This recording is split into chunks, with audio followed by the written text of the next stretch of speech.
আসসালামু আলাইকুম, সবাই কেমন আছেন? আশা করি ভালো আছেন। আজকে আমি আপনাদের মাঝে নিয়ে আসলাম চাল কুমড়ো দিয়ে গোস্ত দিয়ে রান্না একটি মজাদার খাবার। এই খাবারটা আপনারা ট্রাই করে দেখবেন বাসায়।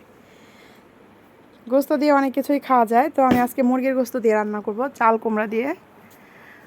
মজাদার একটি স্বাস্থ্যকর রান্না। লাউ খেলে শরীর ভালো থাকে, আর মহানবী সাল্লাল্লাহু আলাইহি ওয়াসাল্লাম লাউ পছন্দ করতেন। তো এটাও একটা লাউ, এটা আমরা চাল কুমড়ো বলি। যাই হোক, আমার কাছে এই সবজিটা অনেক ভালো লাগে খেতে। আর বড় কোনো মাছ বা চিংড়ি মাছ এবং যে কোনো সবজিতেও এটা ভালো লাগে। তো আমি মুরগির গোস্ত দিয়েও এটা পছন্দ করি। আজকে আমি সেটাই আপনাদেরকে রান্না করে দেখাচ্ছি। আমি যেহেতু কাঁচামরিচের তরকারিটাই খাই, তো কাঁচামরিচটা আগে দিয়ে দিলাম, পেঁয়াজ কাঁচামরিচ, এখন একটু দারচিনি এলাচ তেজপাতা দিয়ে দিচ্ছি তরকারিটাতে। আসলে রান্নাটা একটি আর্ট। যাই হোক, এখন আমি আদা রসুন বাটাটাও দিয়ে দিলাম। আদা রসুন বাটাটা দেওয়ার পর মশলাটা ছিটে আসে, তো আমি পানি দিয়ে দিই সবসময় বরাবরই। এটা আমার কাছে একদমই ভালো লাগে না, শরীরে ছিটে আসে। যাই হোক, এখন আমার হলুদ দিয়ে দিলাম। এখন অনেকেই ধনে গুঁড়া খেয়ে থাকেন তরকারিতে, তো আমি মশলাটা একটু কমই ব্যবহার করি। আমার আম্মু আব্বু দুজনেই একটু বয়স্ক, তো তারা খাবারে মশলা বেশি পছন্দ করে না, আর বেশি সহ্যও করতে পারে না। তো আমাদের বাসায় এভাবেই রান্না করা হয়।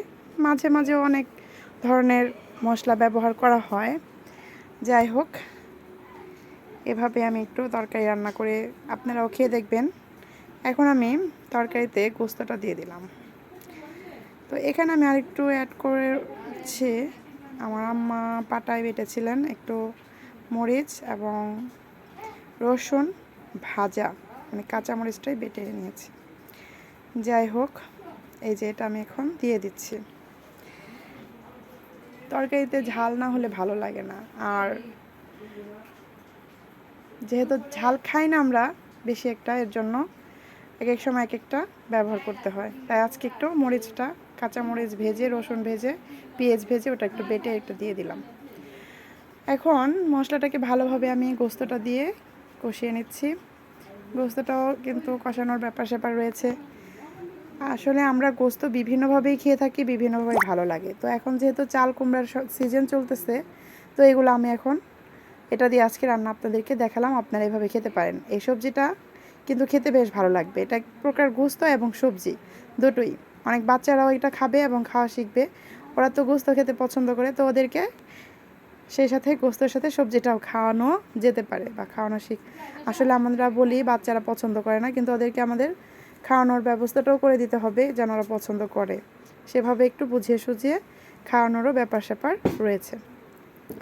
যাই হোক, এই গতানুগতিক তারপর আমি তরকারিটাকে ভালোভাবে কষিয়ে ঢাকনা দিয়ে ঢেকে কিছুক্ষণ লো হিট দিয়ে কষিয়ে নিচ্ছি। যেহেতু লাউ লাউ অনেক সময় গলে, আবার অনেক সময় লাউটা হয় না। যাই হোক, এর জন্য আমরা একটু যত্ন সহকারে লাউটা রান্না করতে গেলে রান্না করে থাকি। আর যেহেতু এটা গাছের লাউ না, কেনা লাউ, তো একটু কমিয়ে রাখবো এভাবে। আর এটা যেহেতু বেশি লাউটা টাটকাই ছিল এবং কচি ছিল, যাই হোক এর জন্য সমস্যা হওয়ার কথা না। সেই আগ্রহ নিয়ে আমি রান্নাটা করেছি। যাই হোক, এখন এটাকে আমি একটু কষিয়ে নিচ্ছি। সব তরকারিতে বেশি মশলা ব্যবহার করলে তরকারির স্বাদটাও অন্যরকম হয়ে যায়। বাচ্চাদের ক্ষেত্রে অনেক সময় তেল বেশি, মানে মশলা খাবারে ভালো লাগে না বা ওরা খেতে পারে না। তো এর জন্য আমরা এভাবে তরকারিগুলো কাঁচামরিচেরও কিন্তু বাচ্চাদের খাওয়ানোর জন্য রান্না করতে পারি। আর আমাদের বড়দের জন্য তেল বয়স বাড়ার সাথে সাথে একটু কমিয়ে দিতে হবে, মশলাগুলো একটু কমিয়ে দিতে হবে। কারণ আমাদের লিভার এবং বিভিন্ন আমাদের যে খাবারের এটা আছে, এগুলো আস্তে আস্তে হয়ে আসে, মানে ধারণ ক্ষমতা কমে আসে। যার জন্য আমাদের খাবারের প্রতিও স্বাস্থ্যর দিকটাও লক্ষ্য রাখতে হবে। তো আমার লবণ একটু কম হয়েছিল, আমি দেখেছি লবণ দিয়ে দিয়েছি। লবণটা আপনারা দেখলেন, ভাববেন না যে আবার লবণ বসিয়ে রেখেছি কেন। তরকারিটা ভালোভাবে কষিয়ে নিচ্ছি এর জন্য যে লাউ পানি দেওয়ার পরে গলা আর না গলা ওটা হলো সমান কথা। এখন এর জন্যই ভালোভাবে আপনি তরকারিটাকে কষিয়ে নেবেন। এভাবে তরকারি লাউ দিয়ে যদি গোস্ত দিয়ে তরকারিটা ভালো করে রান্না করা হয়, আমার মনে হয় আমার মনে আছে কয়েকদিন আমি এভাবেই কয়েকদিন লাউ দিয়ে শুধু গোস্ত দিয়েই খেয়ে থাকি। যখন আমার মনে হয় আর খাবো না তখন আর খাই না।